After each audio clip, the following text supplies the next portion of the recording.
Welcome back to the Deep Dive. Today we're talking about something that everyone who works online secretly dreads. The big crash. Exactly, the moment everything just stops working. We're looking at an article from VA Gods called Crisis Management Protocols. It's such a key topic. I mean, we always talk about being productive, but VA God says what really makes a pro virtual assistant is how they handle that meltdown. Right, like your internet is gone, a file is lost. Yeah. What do you do in those first 5 minutes? Do you panic or do you have a plan? Exactly. Moving from panic to procedure, the source calls it crisis management, which sounds, really corporate and big. It does, but it's simpler than it sounds. VA Gods just defines it as having a plan before bad things happen. So it's all about planning ahead. The article mentions protocols. That's just a fancy word for like a to-do list. It's a little more than that. Think of it like a recipe. When your computer crashes, you get stressed. Your brain doesn't work as well. A protocol is just a set of steps you've already decided on. You don't have to think, you just do. That makes so much sense. You're basically outsourcing your brain to a document so you don't mess up. Precisely. But reading a plan is one thing. VA Gods talks a lot about scenario-based planning. So, like practicing for the disaster. A fire drill for your work. That's a great way to put it.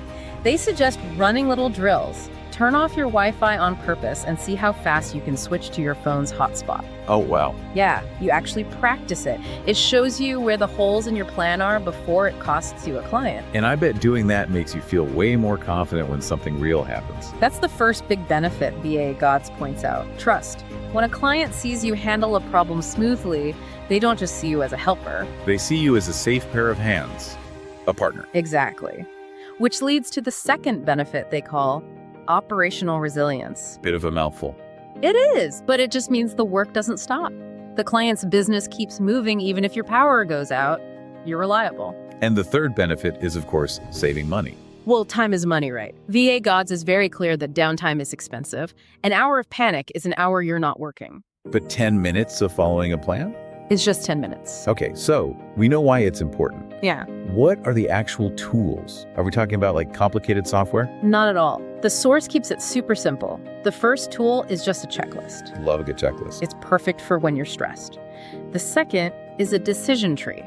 Okay, what's that? It's just a simple chart. If this happens, do that. If that doesn't work, do this next. It removes all the guessing. Or the third tool. Backup plans. Or, having extras of everything. A second way to get online, an extra person who can help. Got it. So let's say a crisis happens. You use your checklist, you fix it, everything's good. Is that the end? Not if you want to get better. VA Gods talks about post-crisis evaluation. The postmortem. Looking at what happened. Yep. You have to talk about what went right and what went wrong. Not to blame anyone, but to make the plan better for next time. So the system actually learns and gets stronger every time something breaks. That's the whole idea behind resilience. It's a really great way to think about it. A problem isn't a failure, it's just data. It really is. And again, if you want that full breakdown, the article at VA Gods is the perfect place to start. For sure. So here's a final thought for you to chew on. We've talked about a plan for your work, but do you have a checklist for when your own personal laptop crashes? Or would you just panic? Something to think about. Thanks for listening.